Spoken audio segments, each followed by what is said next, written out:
Final score at Tynecastle, Celtic 4, Hearts 1, and Celtic finally put a bit of daylight between themselves and Aberdeen at the top of the Scottish Premiership table. This is Tino with the Final Whistle Show, joined here by Brydo. Brydo, your initial response to Saturday night football? Good evening, mate.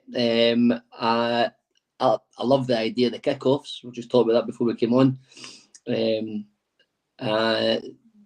Great result. Game of two halves. We'll touch more on that as we go on. But yeah, it's traditionally a hard place to go, but we do tend to get the win. But it's never normally easy. And we did say that in the pre-game it wouldn't be easy. So to get back home with the points, especially after Aberdeen losing to St Mirren, and then obviously even more ground on Rangers. I watched a bit of their game as well. So all in all, it was a good Saturday for us. Yeah, definitely. You all know we've increased that lead over Rangers to 11 points, and it's now 3 points against Aberdeen. I caught Aberdeen's highlights as well against St Mirren. They kind of huffed and puffed a wee bit, and I think their fans will be overall happy. You know, they find themselves only 3 points off the pace, but disappointed in terms of a game they should probably be going and winning and keeping up the pressure, but they couldn't do so. And maybe, Brydo, this is where it starts to play out. You know, the depth that Celtic have got, you know, squad-wise, it should, and it's starting to prove too strong, isn't it? Yeah, and we actually touched on that a few times when we spoke about Aberdeen, was that it's the points you get at the start of the season, obviously, they all count the same, but they're far harder to get when the games are congested or there's European football. They've had the added benefit of not having the European games, which has allowed them to rest their squad from game to game. We found that we beat them 6-0 when they did have a tough midweek game against Rangers. So it's obviously an issue for them that perhaps they've got maybe 11, 12, 13 players they can rely on, but the 14, 15 plus they maybe struggle with. Saying that though, they had plenty of break. Obviously, the international break, you'd expect them to come out flying. St Mirren are a good side though, and they've got a lot of threat. You know, they've got good pace and good strength in their team. Good surface to play football on. And yeah, I watched the highlights as well. I mean, I think St Mirren probably just about deserved their win, which is important obviously for them. But Aberdeen, yeah, I think just from the games, we mentioned that. I think we mentioned that in the pre-game actually, podcast the other day, that when those games come thick and fast, have they got that? And this is normally when Celtic do kick on and do take away from the rest, based on the fact we've got the quality to bring off the bench. So yeah, I think this is the time where Celtic should hopefully start to take away and leave ourselves a bit of a cushion. I think so, and indications from yesterday that that's going to be the case. In terms of the lineup, I think we got it just about there in terms of the preview on Friday. It was confirmed early enough yesterday. The league's still doing the rounds, so we've seen the team, as a lot of folk will have, well in advance of kick-off. And Brendan Rodgers has decided to go with Carter Vickers and Trusty in the centre of his defence. And there's also now this, I suppose it's becoming a question mark over Baye. Baye was in the side and doing well, and all of a sudden the rumours start that he's Barcelona bound again in January and he's chopped. A bit of clarity there would be good, because it's not good moving forward to not have genuine cover there. Is he a part of things or not? I think there needs to be an answer there. It's a bit of a concern, isn't it? Yeah, and again, we also touched on that because that was really one of the maybe two question marks we had. You know, left back situation was who it would be. I think we can all comfortably say that what we've seen from Baye is good enough, and he would then progress. You know, as a young player, he's continually get better. I think Rodgers is the type of coach that would be perfect for him in that stage of his career. Something's happened for sure.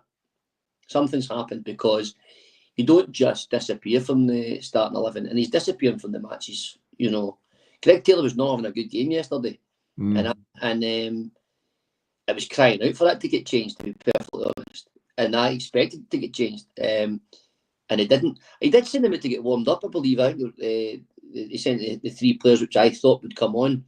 He sent them out, and Baye was one of them, but he didn't. It didn't materialise. So whether something had changed in that department, I don't know. But it's just odd that you look like you've grabbed the jersey. It looks like it's going to be yours.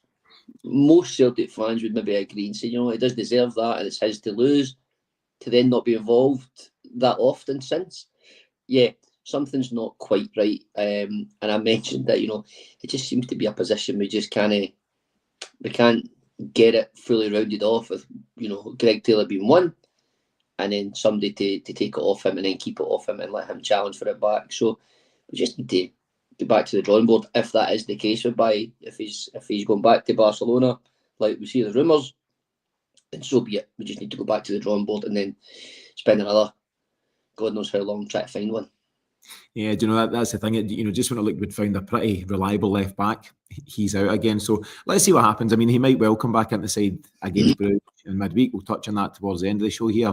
But it seems a bit of a mystery just now. Before we kick on, thanks to everyone who's joining us on the live. Some good comments coming in from the likes of Big Dom, Melkeg, Chris McCafferty, Jumpers for Goalposts. So keep the comments and questions coming in. Myself and Brydo will do our best to get to them between now and the end of the show. Also, if you're listening in the podcast format at this moment in time and you want to enjoy ad-free listening, early access to the weekly show on a Monday and the chance to win the Celtic shirt of your choice, then simply head to the celticexchange.supercast.com where you can sign up from one of our plans for just $150 a month and put yourself into that draw, which will take place around about this time next week. Next Sunday, we'll do the draw to see who this month's winner is. Brydo, first half, a wee bit uninspiring, and Dom makes a comment about the fact that it's easy to complain about the first half performance, but it's what happened afterwards that counts. And there's no doubt there was a reaction after the break, but what was your general take on the first half action? Yeah, I think Dom makes a decent point there. I actually thought we were pretty rotten, if I'm being honest. I didn't think we were good at all. I thought we were so slow, pedestrian. Options to play the pass forward to then avoid that. Taylor, Trusty, taking extra touches. That side, Idah looked like he was out in the piss the night before.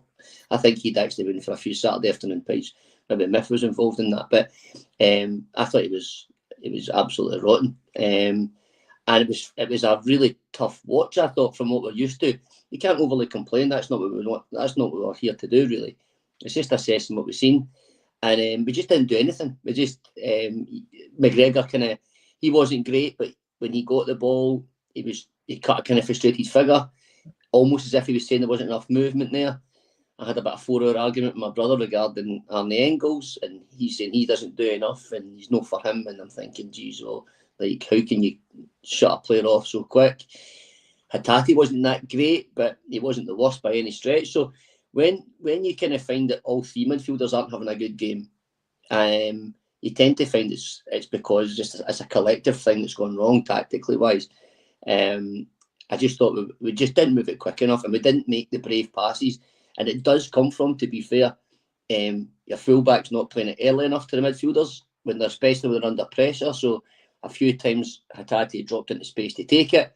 Taylor takes an extra touch and then avoids playing the pass between the lines of the strikers, for example, into his feet or into McGregor's feet. He decides to take the option and play it back to Trusty, who then makes the option to play it back to Schmeichel, and we're back to square one. So I just felt that those players were the ones that on that full left-hand side were a real problem for us, and we didn't get the ball to Kuhn enough on the right-hand side. So I do believe Hearts played that deliberately. They wanted the ball to be on that side. They kind of doubled up on and kind of forced us into that space. But it's your job to then realise that, which the manager touched on, realise what they're doing, and then use his tactical intelligence to then say to the team, look, this is where we need to play the ball, this is how we need to play it. But in a general sense, it needed to be more aggressive, it needed to be quicker, and it needed to be played with a purpose, which we did do in the second half. Yeah, you're spot on in terms of the manager correcting things at half time. That's what you said. All right there, Brad. It looks like you've taken a tumble. A dive. Penalty Rangers. That's what the manager's there to do. He's seen an approach by Hearts in the first half, which I think he said caught them off guard. I think it was something about how they were pressing in a particular 4-4-2 shape. It wasn't what they were expecting. And that's football, that's tactics, that's how these things play out. And it's important to have someone of Rodgers' experience to identify that and to take his 10-15 minutes with the boys at half-time and address that and change your own approach. And it's clear that he done so. Arne Engels is certainly causing a bit of debate, even just in our comments here alone. So let me get to some of them. So Big Dom again, he thought Taylor and Engels were both poor. Tam O'Donnell saying that some people are giving Engels a hard time because of his price tag. But Doc disagrees, and he says basically that it's because he was poor. What's your take on it? What was the debate with yourself and your brother? So Gypsy King as well. He's along the lines of myself in terms of saying that Engels will improve. And remember that Nicolas Kuhn had a bad start. You need to give these guys, and young guys at that. Arne Engels is 21 years of age. I've got no concerns at all. I think he's a really talented boy who'll just get better. But what was the gist of your debate with your brother then? What's both sides of that argument? It's more the knee-jerk stuff. So yesterday Engels was poor. I wasn't defending Engels' performance yesterday at all. He didn't get on the ball enough. He didn't win the ball back enough. I think it tends to be that some supporters are looking at it and seeing that Engels isn't working hard enough, which I'm like, right, you don't get in the Celtic team. Brendan Rodgers isn't going to play you as one of his best three in midfield if you don't work hard. So that's not true. He's not working hard. He got stick at the Leipzig game as well, which I felt was over the top. I actually thought he'd done some good things in there, and there's some things he's doing that aren't that obvious. There's then this automatic comparison with Matt O'Reilly, and I was like, my brother in particular, who I made very clear yesterday and reminded him of what he said about O'Reilly, was that, oh, he's slow, he doesn't win the ball back. The same comments that you hear. It's just the knee-jerk reaction to a young guy coming in.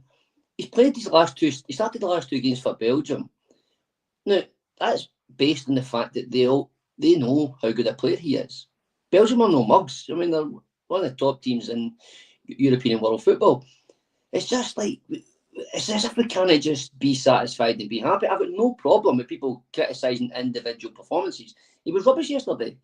It's just the general, oh, he's not for me. That's what my brother says, he's not for me. He's been minced for the last 7 games. It's like, well, he wasn't minced in the 6-0 win. He wasn't minced against Leipzig, and he wasn't minced against Atalanta. But are we just choosing to ignore that because it suits maybe a social media popular agenda? Maybe, I don't know. Everyone is entitled to their opinion. That's why we're all here. It's just, does it need to be as aggressively saying, oh, he's not for me, he needs to be dropped? Well, I'm not sure. McCowan and Bernardo do deserve more game time. And maybe Engels is the one that needs to step out. But to be honest, so would Hatate. The two of them would come out because to get them more game time, there's only 2 places they're going, and it's not Callum McGregor's. So they would come out anyway. So some of the things that I see and hear is just a wee bit too much. And it's just like, relax. We've lost 1 game against Dortmund and we've drew 1 game against Aberdeen. Everybody's contributing some way in some form. Yes, it may well be, I think Don was saying about his price tag. Maybe, I don't know. That may be some people's opinion. It's certainly not mine. The price, I don't care what the price is we pay for these players. I really don't. We've got a £9 million player playing in the sitting on the bench. So, yeah, I just think it's the kind of the ferocity that some fans are angling at, and just give the boy a bit of time, man. He's quite clearly got the qualities, as we've seen in the first few games. Sometimes it takes time. Just give him time. Yeah, and a comment from Antonio who says that Engels will be amazing. I do think he needs more coaching, and that's absolutely fine. As you've said, he's a young player. He's got an incredible foundation, and if anyone can exploit that, it's Brendan Rodgers. And I think that's spot on. Listen, Brendan Rodgers isn't going to play him if he's not impressing, if he's not working hard enough. The Belgian national side have saw fit enough to pick him to start those last 2 games there. He's a quality player, and he's just maybe still finding his feet in the rigours of senior football. At 21, he's a young and at this moment inexperienced player. He's probably 10 games into his Celtic career, maybe a dozen games in. There's no need to stress and to panic. And you're right, it's an opinions game. We've all got different shouts at different times, but I'd like to think that, as opposed to what's going on over the way, so the boos rang out at half time at Ibrox yet again. The clue's in the name. You're there to support your team. From a Celtic point of view, I'm talking. And I'd far rather see us get behind Arne Engels and anyone else you care to imagine. And if we're pulling on a green and white shirt, give them our full backing, and we'll see where we land. Whether it's this season or we see the best of Arne Engels moving forward, we'll take it as it comes. But I think these boys, particularly young boys, deserve the support. But I know first half we'll put that to one side. Then obviously a wee bit uninspiring. Hearts had some pretty decent chances, more than half chances, I would say. Kyogo himself had a particularly decent chance. But it is Kyogo who's come good early into the second half. 150th appearance for Celtic, 80th goal for Celtic. It's some return, and he done it again on Saturday night. I mean, he loves scoring against Hearts. I think Hearts are the team he scored the most against, I think, for Celtic. 11 goals against Hearts. I mean, But don't get me wrong, there is one that was maybe a shoelace offside, and the SFA referee guy spent a full week discussing it. I forgot about that. But back to that goal, yeah, it was a bit fortuitous, but he's between the posts at the right time. You know, when you speak to, or you hear like top strikers talking about it in different forums and in the media and the TV, they always talk about there's players that can sniff out a chance out of nothing, or they're in the right place at the right time. It doesn't happen by accident. It could be a natural thing or whatever, but he seems to be that guy, and he's so sharp. I mean, he misses his first chance. The amount of folk that would have missed the first chance and then not been sharp enough to then tuck it away. You know, we've seen plenty of them in Scotland over the years. So he's just so important. Sometimes he's not, you know, he's maybe not scoring the crazy amount of goals that we'd seen before, but his overall performance and when we break, how we break, is just so dangerous. I mean, so dangerous. And his contribution to the team is massive. And that's maybe like contrary to perhaps what people think, well, the guys like Engels, if they're not on a good time, are they contributing enough? You know, they're setting goals up, or they're scoring enough? Well, there's no doubt about that with Kyogo. And it kind of took the pressure off a wee bit, because we were not, even then, we still weren't, you know, purring like we've been before. And it just took the wind out of the sails of Hearts. I think they were kind of feeling quite good about themselves. And that just kind of almost not a sucker punch them, but it took the wind out of them for sure. Yeah, the manager, Neil Critchley, he was kind of bemoaning the bad luck for the first goal. And I get that, you know, it's been a fortunate deflection, but also don't discount the aggressive high press that Celtic deploy. And it's Callum McGregor in this instance who's very quick to react and get himself across the box to try and put in the block. And sometimes you make that block and it spins out the park, and sometimes, like last night, it spins in your favour. And that was the case here. And you're right, Kyogo's had the first bite at it. It's not quite worked out, but he's been sharp enough, like all good strikers should be, to get on at the second one. He was absolutely buzzing, wasn't he? You seen a really energetic reaction from him, and it was just brilliant to see, and it was reward for all his hard work. But don't wait too long for the second, and it's Nicolas Kuhn, and it's always Nicolas Kuhn just now. You know just how effective he can be, and it's another pacey break. It's Idah and him link up well initially, then Kuhn finds himself approaching the Hearts half, and he probably plays the ball to Idah a wee bit short. You know, he'd have been looking ideally to put him in. Plays a wee bit short, but Idah's smart enough just to bounce past it right back into his path. You're working out the options. Is he going to clip it to the back post? Is he going to cut inside? None of the above. I'll just smash it into the top of the net. And he's got a range of goals in his locker. And these are the kind of finishes that only come from playing with the confidence that he has. He's nothing short incredible for us. He's one of the best players we've had. I know it's still early, because this is kind of almost counting this as his first season, to be honest. Because last year was a bit of a waste of time. He wasn't. He's well accounted for dental issues and stuff. It's this season though. Gee, I mean, it's the Idah breaks at pace, but Idah could run the ball at the park with a heavy touch. He actually done it yesterday. Jota could break, but not the same pace like that. Idah was really quick and had good numbers, but then wasn't as easy on the eye. Kuhn has all of those three players in him. The control he's got at pace is unbelievable. It's so dangerous. It's so that quality for us. You know, people keep talking, putting price tags on him and things like that. I don't want to think about that just now, because he's not only been here 2 minutes. But when that ball actually goes to him, I feel maybe it's too wide. I thought we maybe ruined the opportunity. Well, more fool me, because he's just I'm just going to smash this in at the top bag. Similar to the goal the boys scored for Dortmund against us. Just power, accuracy into the top bin, and it's just like Craig. You've seen Craig Gordon's face. He's like we had a corner 13 seconds ago, you know, to try and equalise, and then before you know it, the blink of an eye, you've got Idah and Kuhn bearing down. They're so fast that nobody else can get up and support. You actually see it in the picture. Kyogo's got his head down, and he's trying to catch up with them. No other Celtic players could actually really get close to them to do it. So it was between the two of them. And it didn't look like it was going to work, but geez, what a finish! And it then settled us all down and thought, right, okay, we've almost got another one ticked off now. Yeah, brilliant to see. Comment from Chris McCafferty saying that Kuhn's on another level just now. His confidence is sky high. And that's exactly it. I actually think, generally speaking, most of the team are playing with good confidence. And I can understand a few moans about Callum McGregor and Rio Hatate and Arne Engels, for example, not been at their brilliant best in the first half, but football games last 90 minutes, and you're allowed spells in the game or even a half where it's maybe just not clicking for a variety of reasons. But that quality and the attitude and application that Celtic bring to the party, that generally, more often than not, does come to the fore, and I think that's what you've seen across that second half, and the quality really played out, particularly, with guys like Nicolas Kuhn. Brendan Rodgers has waited a wee bit longer. He usually makes changes about the hour mark. He's waited till the 67th minute. And it's Paulo Bernardo that comes in, and it's James Forrest for Arne Engels and for Dyson Maeda. James Forrest, let's stick with him for now. Signed a deal extension to keep him at the club till 2026. The guy just keeps ticking on and he keeps producing.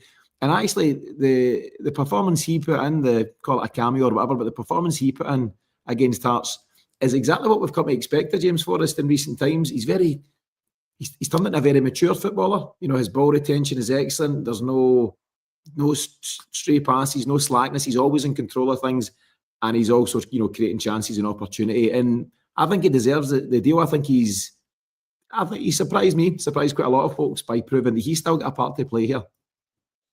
Well, absolutely. And if yesterday didn't show that, then people are looking at the wrong game. Yeah, okay, we could argue that his age and he's not going to start many games. Is that the type of player we should be looking at using? But quite frankly, that his performances when he does come on in games, it was a complete opposite to what Idah was doing during the game. And Idah was still involved in that goal and stuff, and I get that, but I thought it was absolutely honking. And then just when the ball was going to him, I didn't know if we were going to keep possession, But when it went to James Forrest, I don't even know if he lost possession once the whole time he was there. And he also then threatened that fullback in a completely different way.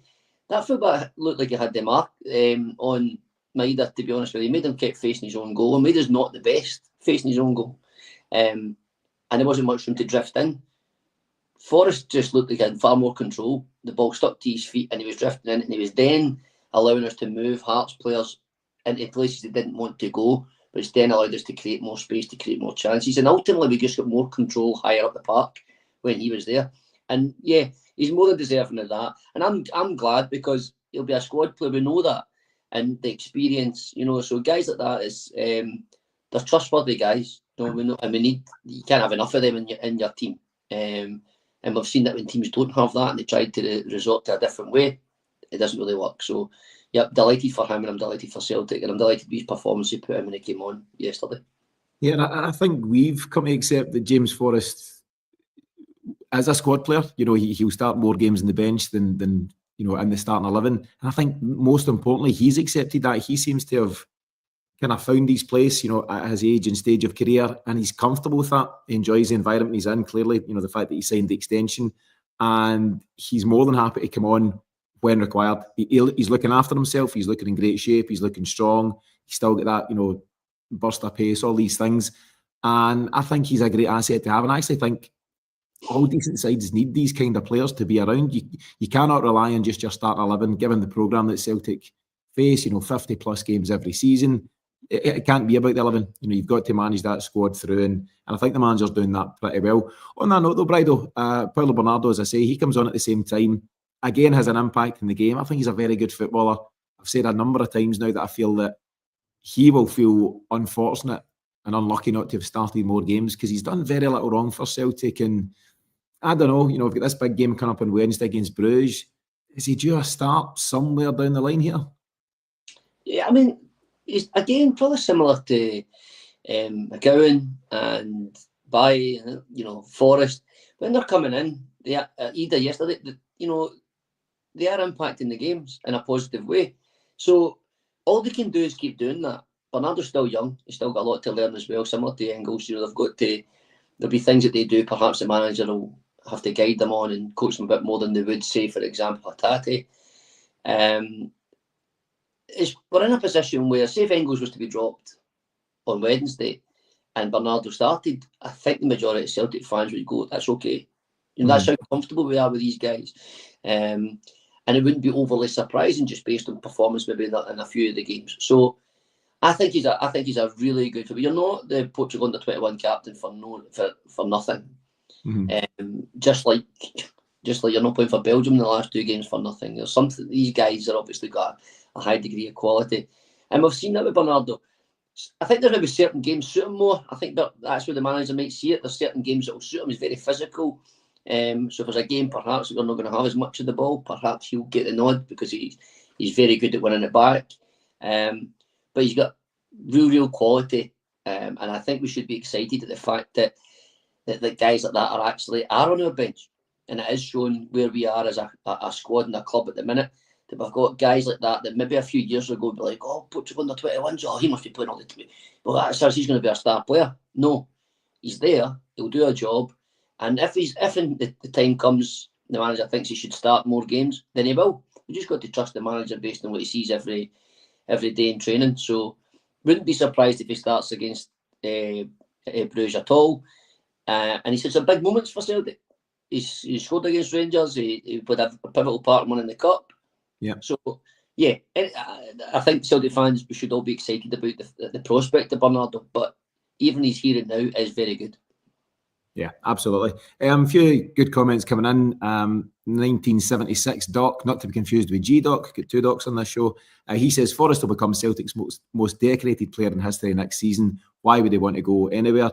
And on that, so I think James Forrest has won 24 major honours with Celtic, and he's one behind Bobby Lennox, who's on 25. And yeah, it would seem inevitable, touch wood, that Celtic and James Forrest will go on to exceed that. So yeah, it's a great reason for him to stay around.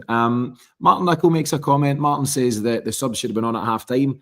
I've got to disagree, because you go and win the game 4-1. So somebody's done something right, and it's played out as it should have.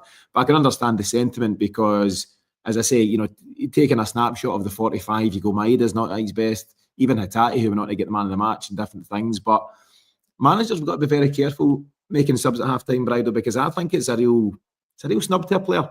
Taking someone out at half-time, I don't want to say it's an insult, but it's quite jarring. It's quite a bold move to make. And more often than not, at all levels of football, I think actually the player's usually given at least 10 minutes of a second half to improve on his performance. We've talked already about the fact that the manager made some tactical tweaks. And I think within that, if you're seeing something different from Hearts in the first half, as a manager or a coach, I think you're entitled to give your players the leeway to say, they caught us off guard. I set you up in a certain way and I gave you pre-match instructions of a certain nature, and that's not played out. So there's your opportunity to go out for at least another 15, 20 of the second half and, kind of prove your worth. And I think Real Hatate is a good example of a guy who went on to excel as the game extended. So I get Martin's point, but kindly I disagree with it to an extent. I do think, again, you need to trust the manager, and back what he decides is best for the team. In terms of further changes, so Tony Ralston comes in for Alistair Johnson. Busy week for Alistair Johnson. Obviously signed his new deal, which was great. He's been away with Canada, done a lot of travelling. I think he just came back to Lennoxtown on Friday, so I think it makes sense to give him some rest. So Tony Ralston comes in for the last 20, nearly scores a spectacular own goal. I think wasn't too clever there, but the goalkeeper just about had it in hand. And obviously Idah comes in and plays a massive part. He's a guy who's come in for a bit of stick, Brydo. I think the story is that he didn't have a full pre-season, such was the nature of his move. Will he, won't he, from Norwich? And there's no doubt he's been off it. That's okay to say.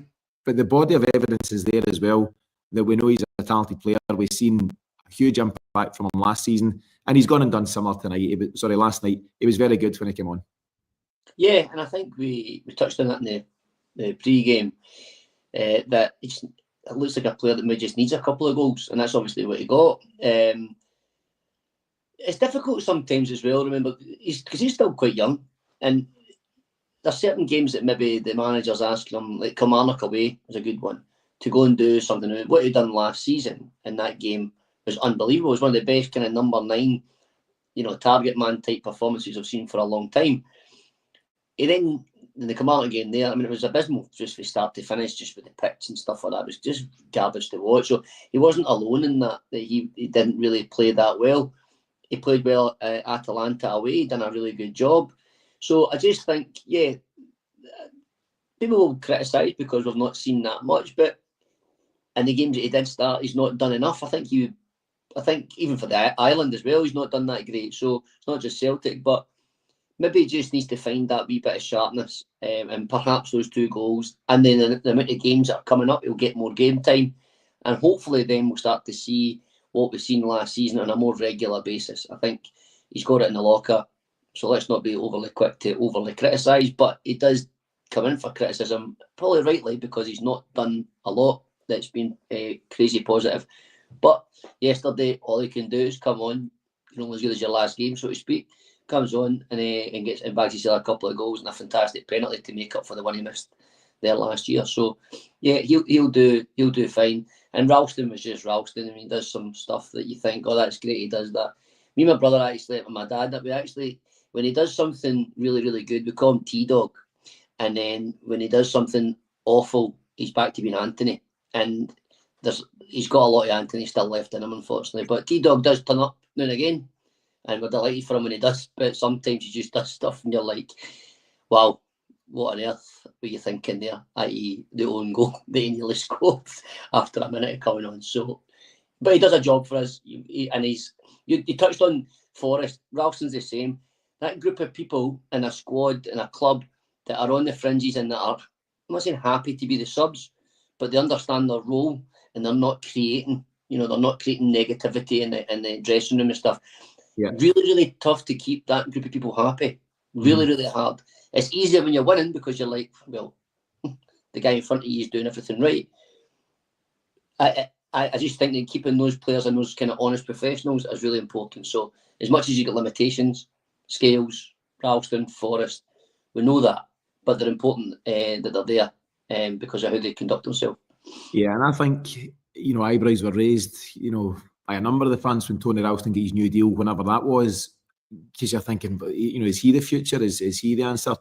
I don't think Brendan Rodgers at any stage has seen Tony Ralston as his number one starting right back. And again, like James Forrest, Tony Ralston, let's call him T-Dog for now, I think he accepts his place there. He could go and, go and follow that route down to Cardiff or whatever and duke about down there.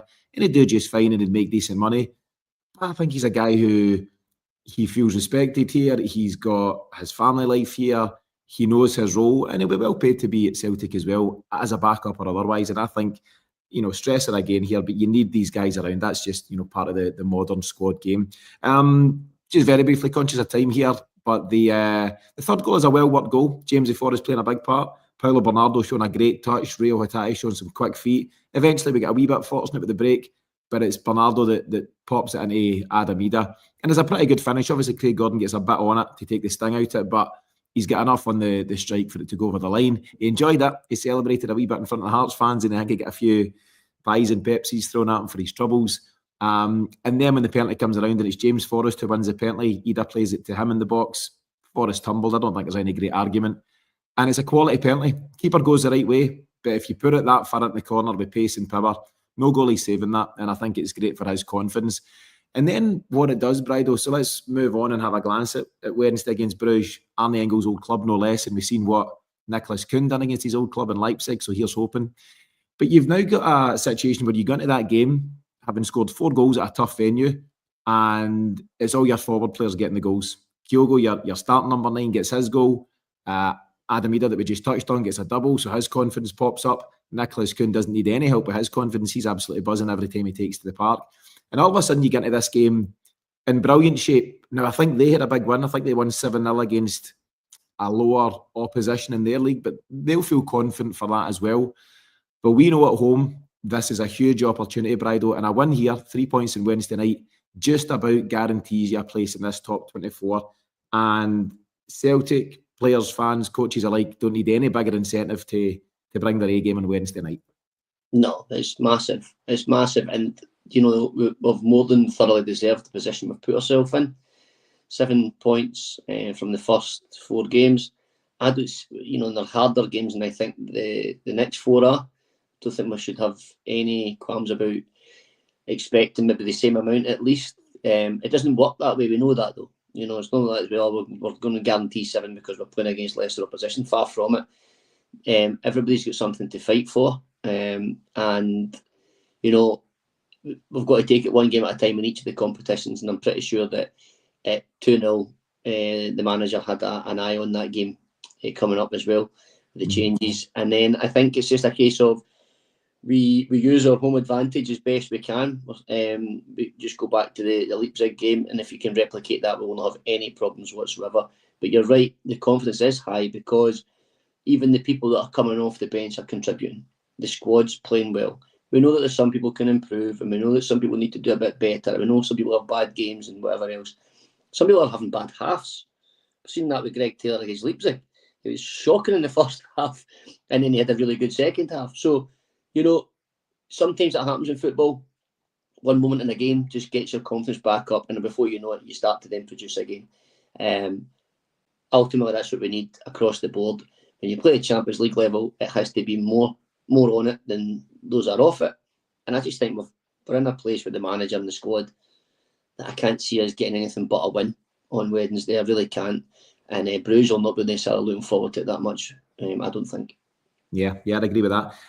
Thanks to everyone who's joined us in the live. Some great comments come in. Good to see Paul Allen here, Gypsy King, Joseph Agnew, Martin Nichol, who's chipped in with some comments. Danielle, who's come in with a point at the end about Engels. We'll try and catch that on the weekly show tomorrow night, Danielle, just about whether Engels should be starting, regardless of the price tag. That's one for us to debate. So we will be back tomorrow night, Monday night, with the Celtic Exchange Weekly. Keeping in mind that only goes out early on a Monday to subscribers, whether you subscribe to the podcast version or you're a member on YouTube. Everyone else will get that show on Tuesday. We'll also have a pre-match on Tuesday ahead of that game on Wednesday. But before all that, Brydo, and it's going to be another busy week, your own final thoughts as Celtic go 3 clear of Aberdeen at the top of the table. Just a good weekend because of what happened elsewhere. A good weekend because we've done what we need to do, and then we've done it. 4 goals in 45 minutes. I don't think we can have many complaints about that. I just think that we just keep it going. That's one out of the kind of next 10 as we spoke about last week. So 9 to go if you like for this kind of wee batch of games, and I just think we just keep racking up the points in all the competitions, and hopefully win a trophy by the end of that 10 games as well. So we've done our job, played reasonably well.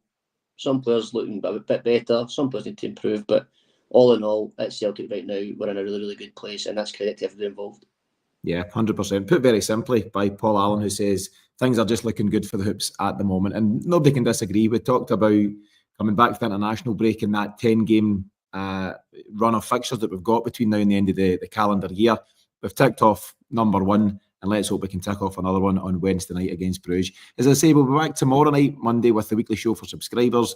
Then we'll have it out in general release on Tuesday, as well as the pre-match. So as I say, busy week coming up. Remember, if you are listening to the podcast version, to visit the celticexchange.supercast.com, where you can enjoy ad-free listening, advance access to our shows, and the chance to win a Celtic shirt this time next week. But in the meantime, from myself and Brydo, thanks for joining us. Enjoy the rest of your weekend. We'll see you all again very soon.